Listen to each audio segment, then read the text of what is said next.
Olá, meu irmão, minha irmã, seja muito bem-vindo ao nosso segundo dia aqui da Jornada Bíblica Peregrinos. Eu sou Emanuel Estênio da comunidade Canção Nova e tenho a alegria de partilhar com vocês um segundo passo nessa caminhada para o conhecimento da história da salvação do mundo. Ontem, meu querido irmão Jarles iniciou e foi desde a origem do mundo até a figura de Abraão e de Isaac. O sacrifício, a obediência, a fé, a providência de Deus, a prefiguração da morte e da entrega de Jesus Cristo, Filho único e unigênito de nosso Deus. A partir de hoje, nós vamos caminhar do capítulo 25 do Gênesis, a figura de Isaac, Jacó, José, até chegar a Moisés e o Decálogo. Vamos juntos? Em nome do Pai, do Filho e do Espírito Santo. Amém. Vinde, Espírito Santo, enchei os corações dos vossos fiéis e acendei neles o fogo do vosso amor. Enviai, Senhor, o vosso Espírito, e tudo será criado, e renovareis a face da terra. Ó Deus, que instruísse os corações dos vossos fiéis, com a luz do Espírito Santo, fazer que apreciemos retamente todas as coisas segundo o mesmo Espírito e gozemos sempre da sua consolação. Por Cristo, Senhor nosso. Amém. Muito bem, meus irmãos, para vivermos essa jornada bíblica, é preciso que você tenha a palavra de Deus, que você tenha a Bíblia em suas mãos. Nós vamos começar a meditar no capítulo 25 do livro do Gênesis, capítulo 25. Eu estou usando a tradução da Bíblia de Jerusalém, mas você pode usar qualquer outra tradução, né? De forma muito especial, eu sugiro a tradução da CNBB, essas duas aqui, essa aqui também é a CNBB, e a tradução da Ave Maria, que são excelentes traduções. Vamos crescer no conhecimento. Muito bem, o que é que nós temos aqui, então, a partir do capítulo 25? Eu vou contar uma história, tá bom? Eu vou fazer uma história e pegar alguns pontos que são importantes para nós no decorrer dessa história. Não tem como aprofundar em tudo, mas aqui na descrição do vídeo você vai ter acesso a todas as passagens bíblicas, onde você pode aprofundar, gastar um tempo a mais, tá bom? Nessa realidade. Então, eu vou aqui pincelar alguns pontos importantes, desde Isaac até Moisés, o Decálogo. Olha, é muita coisa. Mas vamos lá. Muito bem. Vocês viram ontem que concluiu com justamente Abraão e Isaac naquele monte, né? No Monte Moriá, o monte onde, segundo a tradição, Deus formou Adão naquele monte, fez o barro, soprou as narinas. Naquele monte onde Deus providenciou o cordeiro, é o domo da rocha. Até hoje, este é o monte, o único monte onde o povo judeu quer construir o templo de Jerusalém. E que hoje, quem toma conta são os muçulmanos. Sabe aquela cúpula dourada quando você assiste a TV, né, ou vê uma foto de Jerusalém, você vê uma cúpula dourada? Aquela cúpula dourada é uma mesquita. E ela está erigida em cima do Monte Moriá, né? Que é o monte onde Abraão levou Isaac para ser imolado. Muito bem. Depois disso, Isaac então vai casar, né? Vai dar uma descendência. Abraão pede que o seu servo vá até a casa da sua família para conseguir alguém da sua família para que Isaac possa casar com a parente. E assim acontece. Rebeca é encontrada, ele traz Rebeca, o servo de Abraão traz Rebeca, Isaac se apaixona por Rebeca, se une a ela, eles se casam, e aí ela engravida de 2 filhos, gêmeos. Esaú é o primeiro, Jacó é o segundo. Veja, o primeiro é Esaú e depois Jacó. Isso está no capítulo 25, versículo 19. Né? E nesse momento, Quem é que ia receber a bênção de Deus? Quem era o primogênito? Esaú, o primogênito. Tinha toda a bênção sobre ele. No entanto, há um fato, né, que aqui eu quero trazer para nós, onde Esaú, ele gostava de caçar, ele era um homem forte, ele era um homem do campo. Jacó era mais tranquilo, ele ficava mais com a sua mãe, ao lado da Rebeca, né, pastoreava as ovelhas próximas, né, e Rebeca tinha mais afeição a Jacó. E um dia Esaú chegou cansado do serviço, muito cansado e com fome. Jacó estava preparando um almoço, comida, um prato de lentilhas, uma sopa de lentilhas.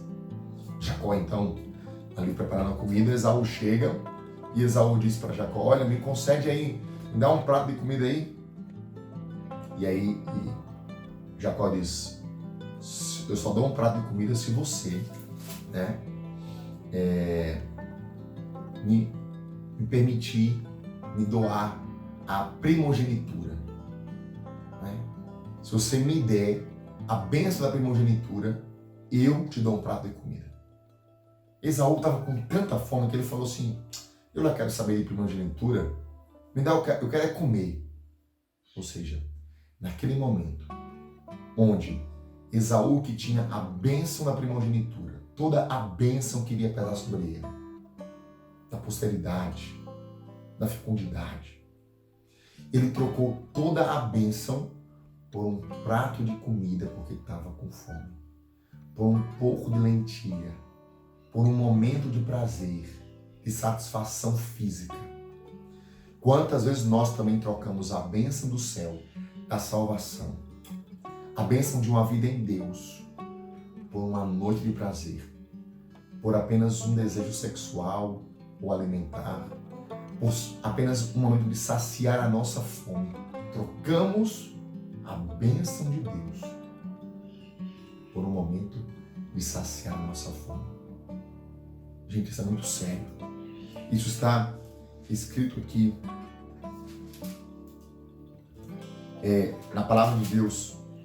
Ele vai vivendo essa experiência de Esaú, que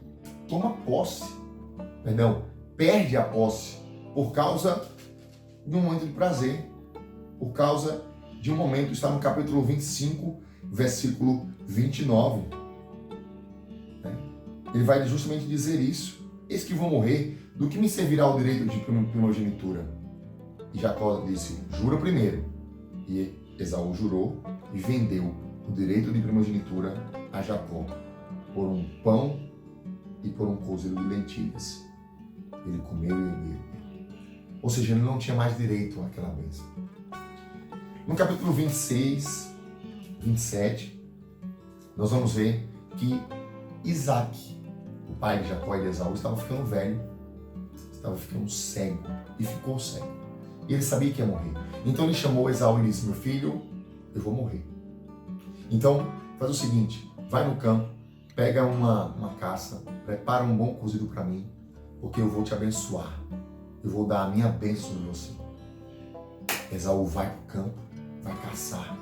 Mas nisso, Rebeca, a mãe deles, que amava mais Jacó, amava os dois, mas tinha um apreço maior por Jacó.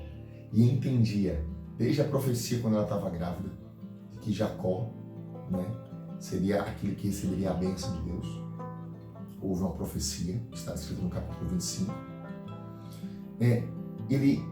Ela ouviu que Isaac mandou Esaú ir para o campo, porque ele ia dar a bênção. Então, a mãe intercede e fala para Jacó: Jacó, olha, seu pai vai dar a bênção. Faz o seguinte, vai lá no curral, pega ali uma ovelha, eu vou fazer um cozido que seu pai gosta, e você vai pegar o couro, a pele da ovelha, vai cobrir o seu braço, o seu pescoço, vai colocar uma roupa de Esaú e vai fingir que é Esaú para você receber a bênção. É a mãe que intercede, é a prefiguração de Nossa Senhora que intercede por nós, que somos filhos adotivos de Deus, que roga por nós, assim como rogou por nós naquele primeiro milagre de Jesus em Caná da Galileia. E assim como roga por nós em todas as situações, ela apressa, ela intercede. Por isso nós precisamos estar junto à Virgem Maria, como Jacó estava próximo de Rebeca. Isso é bonito, né? A prefiguração. O Antigo Testamento é isso, uma prefiguração do Novo, uma realização de Jesus, das promessas que se cumprem em Jesus, na Virgem Maria. Pois muito bem, acontece justamente isso. Jacó então pega uma ovelha, mata, Rebeca prepara o cozido e rapidamente ele chega lá e diz: meu pai, sim, quem és tu, meu filho? Versículo 18, capítulo 27. E ele mente: sou eu, Esaú, teu primogênito. E aí Isaac diz: como é que você encontrou tão depressa a caça, meu filho? E Jacó, mentindo, diz: Deus me foi propício, ele me abençoou e eu consegui rápido.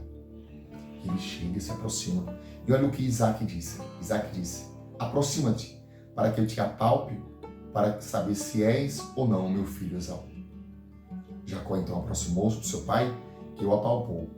E Isaac disse: a voz é de Jacó, mas os braços são de Esaú. Né? Porque estavam peludos como o de Esaú. Esaú tinha mais pelo. Vale ressaltar isso, porque Esaú era mais peludo, então a mãe mandou ele colocar o pelo da ovelha, né, sobre o seu braço e sobre o seu pescoço e nas roupas. E aí, gente, quando Isaac se aproximou, né, pediu que Jacó se aproximasse, ele o abençoou. E aqui há uma coisa muito bonita, onde ele diz assim: olha, a voz é de Jacó, mas o cheiro, o braço é de Esaú. Né? É de Esaú. E ele o abençoou.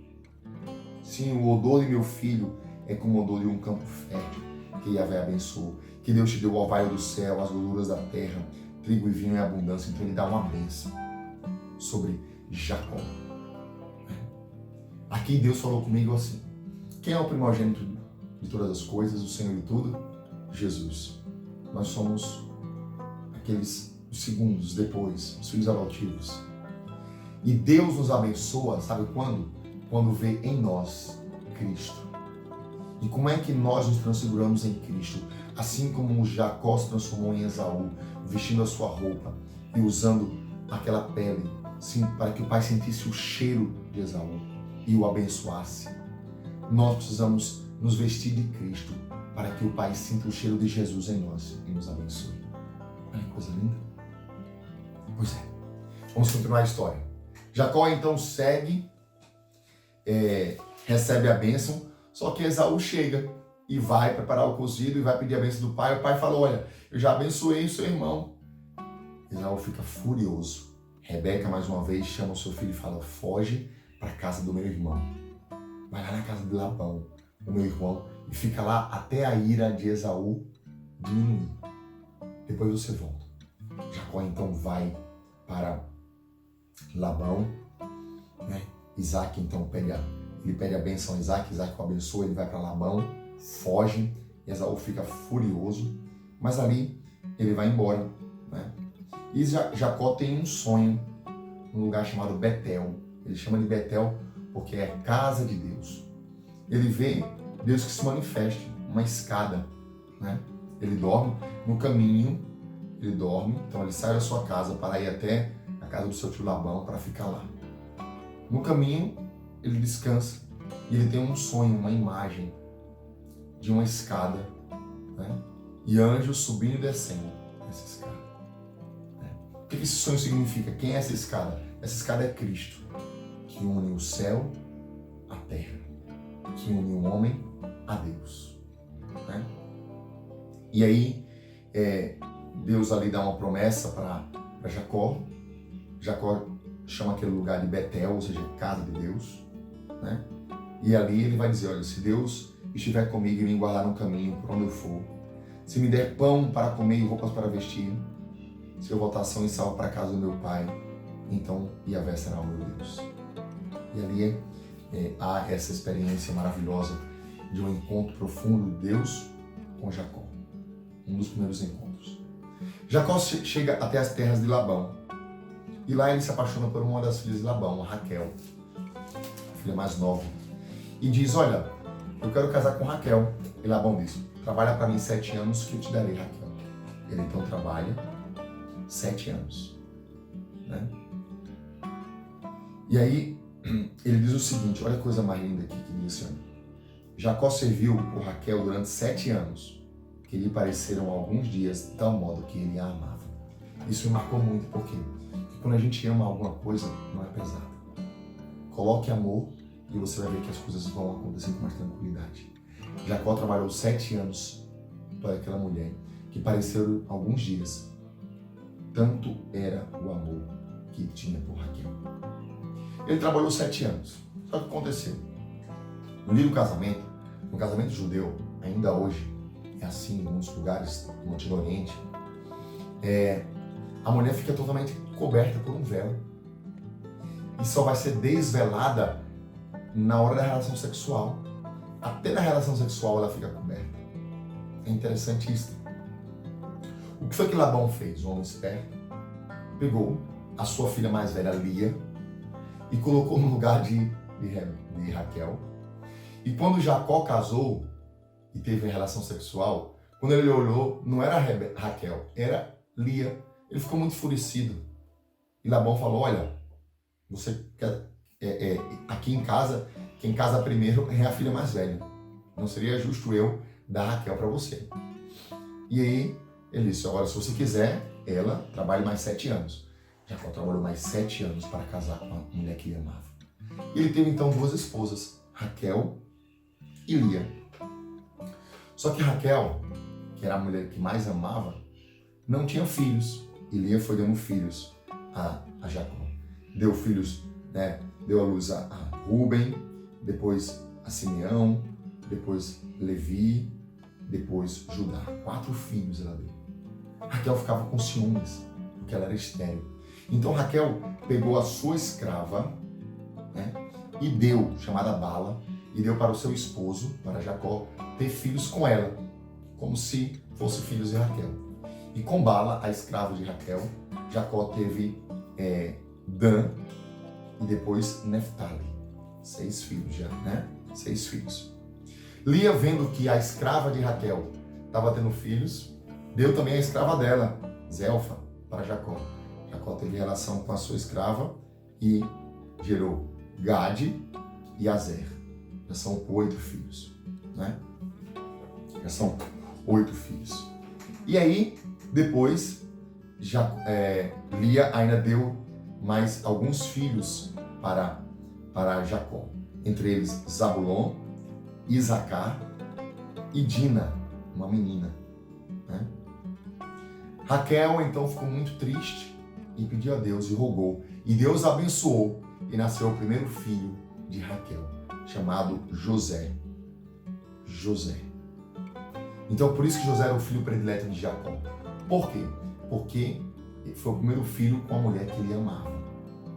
Então, veja, aqui nós já temos Rúben, nós temos Simeão, Levi, Judá.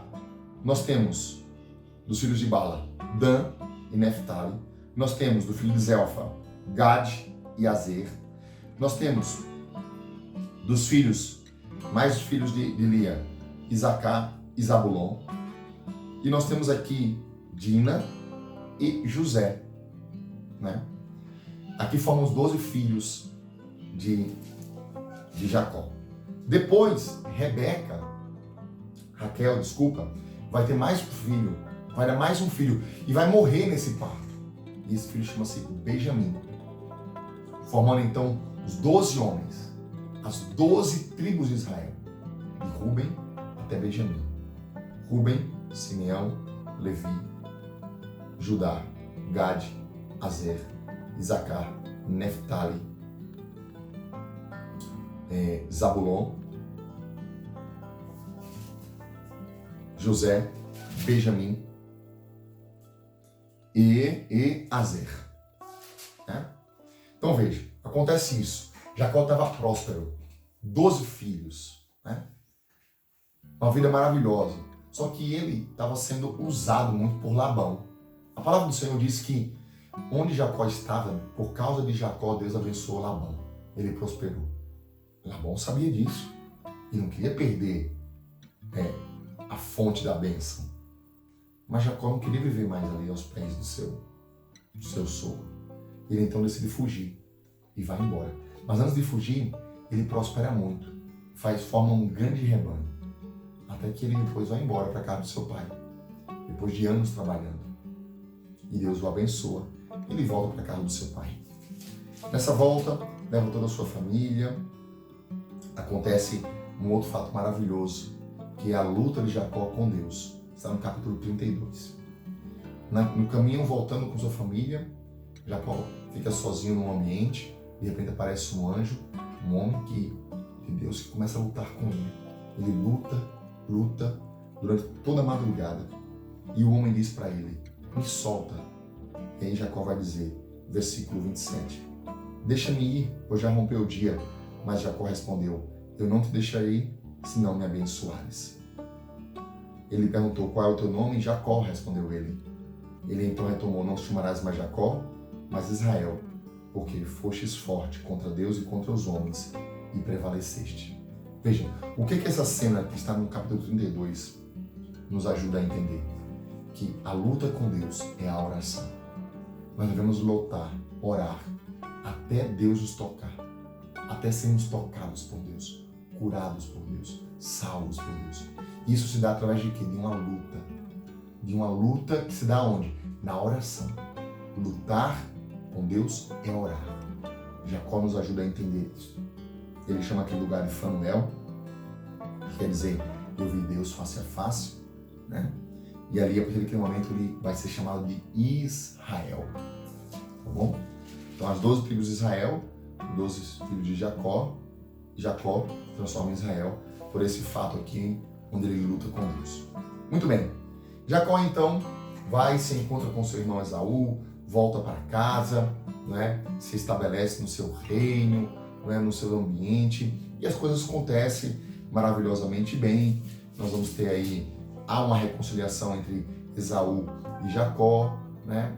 Jacó estava com muito medo, mas o seu irmão o recebe, o abraça, o acolhe, o perdoa, cada um fica no seu lado, no seu canto.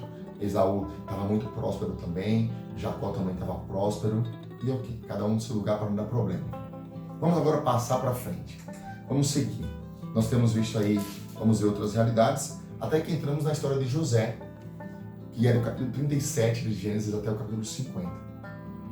A história de José é muito bonita, porque José foi o filho mais querido, ele recebeu uma túnica especial, era um sonhador, um homem guiado por Deus. E num dos seus sonhos, ele viu o sol, as estrelas e a lua se ajoelharem, se curvarem diante dele. Era como se fosse o pai, a mãe e os irmãos se curvando diante de José. Que loucura é isto? No outro sonho, ele viu os feixes que se erguiam, todos os feixes, cada um que representava seus irmãos, e o feixe dele de pé e os outros curvados. Estranho. E ele falava isso. Seus irmãos não entendiam, ao contrário, ficavam muito chateados. Muito chateados.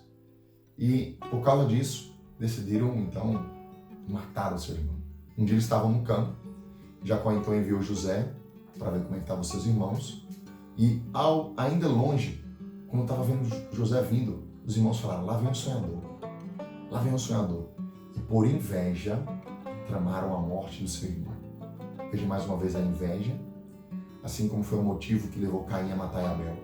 A inveja também levou os irmãos a venderem, né, a querer matar e depois venderem José para o Egito. A inveja. Nós precisamos lutar contra a inveja, porque a inveja destrói a humanidade. Os ciúmes, a inveja, o desejo de poder, de ter mais. Então, José é vendido pelos seus irmãos, está no capítulo 37, por um bando de ismaelitas que leva para o Egito. No Egito, José, ele então entra na vida. A palavra do Senhor vai dizer o seguinte: ora, Yahvé assistiu a José, que em tudo teve êxito, e ficou na casa de seu senhor, Putifar, o egípcio. Né? Então veja, mesmo dentro de todas as situações, José não murmurou, José não reclamou, José continuou sendo de Deus. E a palavra do Senhor diz, no versículo 2, capítulo 39, que Deus assistiu a José e em tudo que ele fazia, ele teve êxito. Então ele era um bom administrador da casa de Potifar.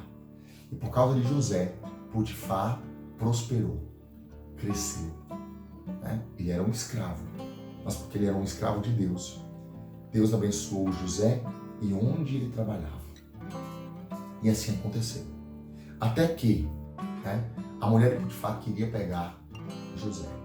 Mas José manteve-se casto, não se entregou à esposa de Potifar. Ela então mentiu, difamou, e José foi preso injustamente. José poderia reclamar, mas ele não reclamou. Mais uma vez, preso. E Deus lhe foi propício, o abençoou, ele ganhou as graças do carcereiro. Como o carcereiro ali, ele cuidava dos presos, então ele tinha a bênção sobre aquela situação. E até que dois presos chegaram lá, um padeiro e um copeiro, tiveram um sonho. José então decifrou os seus sonhos, aconteceu como José havia decifrado. E José disse, olha, quando você chegar lá junto ao faraó, falou para o copeiro, por favor, lembre-se de mim. Mas o copeiro mau não lembrou de José. E ele ficou ali mais 2 anos. Até que o faraó teve um sonho. O sonho que você conhece muito bem, das vacas magras e das vacas gordas, das espigas gordas e das espigas magras. E ele levou esse sonho que o angustiou para os seus sábios e entendidos, mas ninguém conseguiu traduzir aquele sonho. Até que o copeiro, ouvindo aquela realidade, lembrou-se de José, intercedeu e falou, olha, aconteceu isso comigo.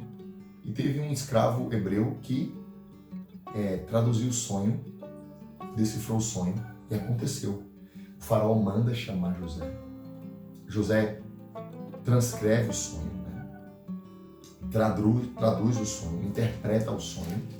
Acontece de fato como José havia dito. E o faraó nomeia José como o segundo homem mais importante do reino. Que bênção. Dá a sua filha para José casar, nasce ali daquele casamento Manassés e Efraim, guarda esses nomes, E José se torna o grande empreendedor, o grande chefe, o grande príncipe do Egito. A fome bate sobre a terra inteira. Se cumpre aquilo que José decifrou, 7 anos de fartura, 7 anos de penúria. E a fome também bateu lá na casa de Jacó, com seus 11 filhos. Jacó, sabendo que tem comida lá no Egito, manda buscar comida no Egito. Quando de repente eles pegam comida com quem? Com José. E aí se cumpre tudo o que José tinha falado. Ou seja, eles iriam se curvar um dia diante de José. Se realiza tudo aquilo que José havia dito, Se concretiza. Bem, José vai provar os seus irmãos. José quer ver o seu irmão Benjamim, porque ele não tinha vindo. José quer tocar nessa realidade.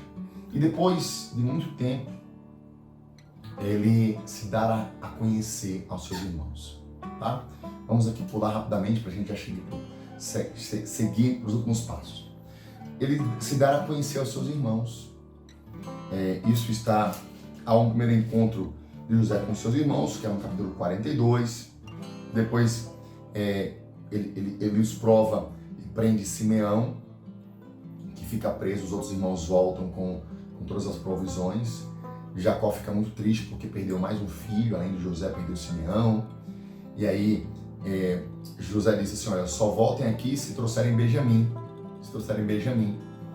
E Jacó disse que não vai mandar Benjamim por nada. Até que depois acaba a comida mais uma vez. Eles têm que voltar ao Egito para pedir comida, para comprar comida.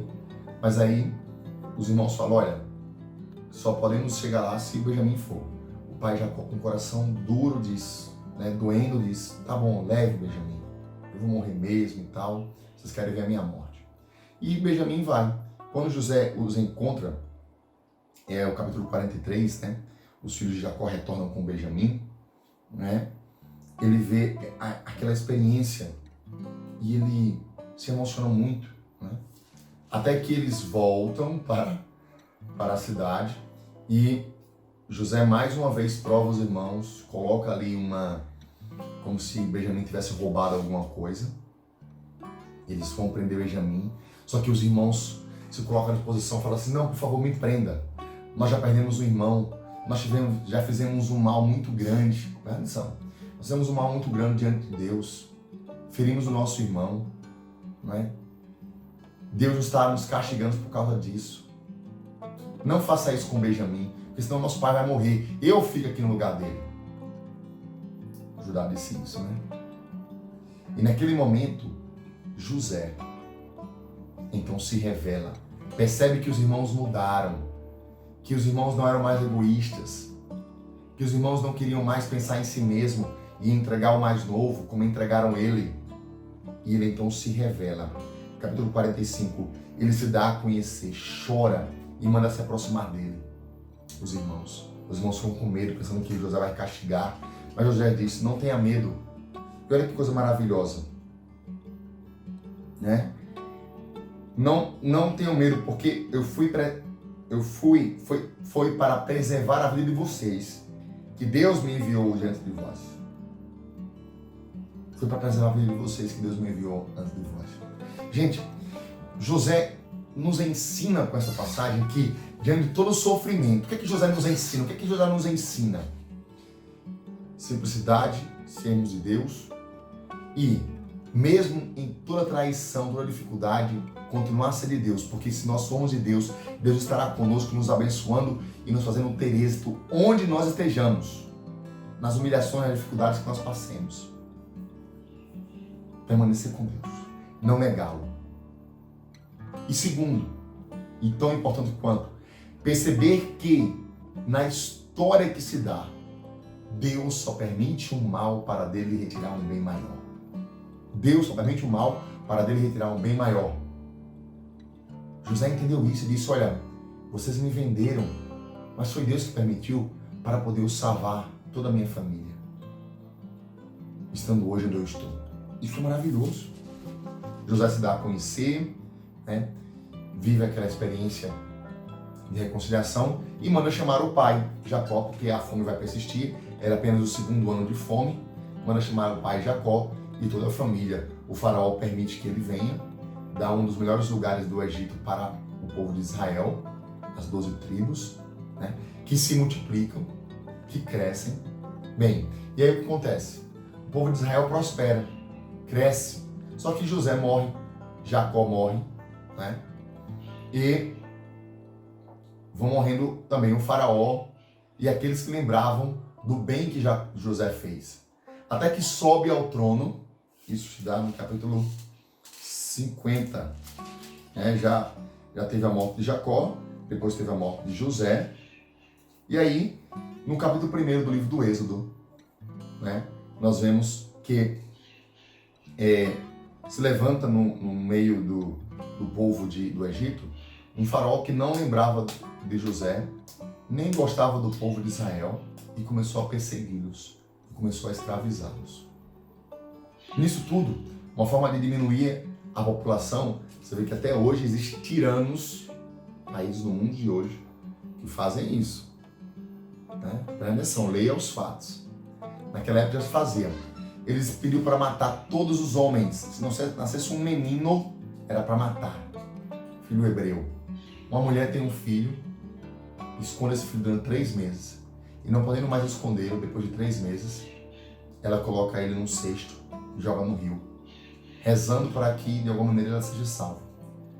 E a providência divina quis que uma mulher, a princesa, a filha do faraó, estivesse se banhando no rio, vê aquele cesto, se encanta pelo menino, retira-o das águas e dá o nome de Moisés, que quer dizer tirá-lo das águas. E assim acontece. Moisés então é criado, ele é um hebreu, um israelita, criado dentro, como filho, né, do faraó, criado dentro do palácio do faraó, do Egito. Quando ele cresce, ele então acontece algumas coisas. Ele vê um faraó, um egípcio, maltratando um hebreu, e ele então mata aquele egípcio. Só que ele percebe que as pessoas souberam daquela realidade e ele foge para Madian. E lá ele se apaixona por uma mulher, e ele então tem a sua vida, se torna pastor de ovelhas. E um dia ele está pastoreando as ovelhas, quando Deus se revela a ele na sarça ardente. Deus se revela a Moisés. Moisés então se torna o novo patriarca. Depois de Abraão, Isaac, Jacó, José, nós temos aqui Moisés, o grande nome, o grande intercessor, o autor do livro do Gênesis, Êxodo, Levítico, Deuteronômio e Números. Moisés, o grande intercessor, o grande líder que tirou o povo da escravidão do Egito e levou para a terra prometida. Moisés, o nome fortíssimo da palavra de Deus, o intercessor, a prefiguração de Cristo, a prefiguração da lei. Moisés. Então Moisés, ele vai conduzir o seu povo, o povo de Deus, que estava escravizado, que clamava por libertação para sair das garras do Egito e ir para a terra prometida. E assim acontece. Deus, com o seu braço forte, realiza 10 pragas no Egito. Desde a noite escura, rãs, moscas, gafanhotos, até a grande praga da morte do primogênito. E essa 10ª praga, onde passa o anjo da morte para matar todos os primogênitos de animais e de pessoas, essa passagem chama-se de Páscoa. A passagem, a Páscoa, é um momento de libertação. Porque é dito o quê? Que aqueles que marcarem as suas casas com o sangue daquele cordeiro, e o anjo, ao ver aquela casa marcada, não entrará ali dentro, e o anjo da morte não irá destruir aquela família. Veja, a prefiguração de quê? De Cristo, o Cordeiro de Deus, imolado por nós, sem defeito. Quando nós marcamos o sangue de Jesus em nossas casas, na fé, quando nós recebemos, a morte não nos toca. Então veja que coisa maravilhosa. A passagem da escravidão do Egito para a vida em Canaã, para esse processo de caminhada até chegar à terra prometida, é a nossa passagem da morte para a vida, é a libertação, é a nossa nova Páscoa, a grande festa dos cristãos. Então tudo isso tem relação, está escrito aqui nos primeiros livros da Bíblia, Êxodo, Nós vemos isso aí do capítulo 4, nós vamos ver capítulo 5, a entrevista com o faraó, e aí do capítulo 7, as pragas do Egito, as 10 pragas do Egito, e vamos até o capítulo 11, até no capítulo 12 acontecer a Páscoa, a grande festa litúrgica. Por fim, há a libertação, o povo vai embora, o faraó perdeu o seu filho, ele deixa então o povo ir, mas depois o coração dele se endurece, ele vai perseguir o povo, aí acontece aquela maravilhosa cena lá do mar que se abre, O povo atravessa a pé enxuto e o povo do egípcio morre. E aí o povo começa a caminhada rumo à terra prometida. Nesse caminho existe um monte chamado Monte Sinai, onde Moisés sobe ao Monte Sinai para dali ouvir Deus falar. E Deus vai dar os 10 mandamentos. Isso está no capítulo 20 do livro do Êxodo. Nós já falamos muita coisa, Mas eu repito, está aqui na descrição algumas passagens bíblicas para você se aprofundar. E ali no Monte Sinai, Deus se revela e dá ao povo o decálogo, os 10 mandamentos, aquilo que é reger o povo de Deus. É o código da aliança. O homem é fiel a esse código e Deus é fiel em sua parte, da providência, da bênção, da fartura, da prosperidade, da terra prometida, da descendência. E o homem é fiel seguindo a lei de Deus. Bem, gente, é muita coisa para a gente falar em pouco tempo. Mas veja o caminho que Deus foi fazendo. Jacó, Isaac, a experiência de Isaac, Jacó e Esaú, lembra-se? Os filhos de Jacó, o serviço de Jacó para ter sua esposa, os filhos, a presença das mulheres bíblicas. Depois nós temos José, a luta que José vive, as dores, a honradez que Deus concede a ele, a liderança, a providência, a reconciliação. Fica morando no Egito, vive em abundância, entra depois de anos um rei que não conhece, começa a escravizar o povo, a oprimir o povo. Deus suscita Moisés, Moisés foge, e lá onde ele estava, Deus fala com ele, ele volta, é o porta-voz de Deus. O faraó não aceita, não libera o povo. Deus então estende sua mão e realiza 9 pragas, sendo a 10ª a praga do primogênito, morte do primogênito, é a Páscoa. O povo então é liberto, né? Nós temos aqui a festa da Páscoa. O povo começa a caminhar rumo à terra prometida e no meio desse caminho Deus concede a aliança, que é o decálogo. Bem, é um caminho. Este é o caminho. Seja bem-vindo. Estamos apenas no segundo dia. Quero convidar você a compartilhar para que mais pessoas se unam conosco e continuemos firmes nessa experiência da peregrinação pela história da salvação. Senhor, nós pedimos a Tua bênção, a graça de sermos conduzidos pela Tua palavra e andando pelos caminhos da Bíblia, possamos compreender o nosso caminhar aqui na terra. E assim, juntos, contigo, com o Espírito Santo, com a Virgem Maria, chegarmos à glória do paraíso. Amém. Deus abençoe você e até a próxima.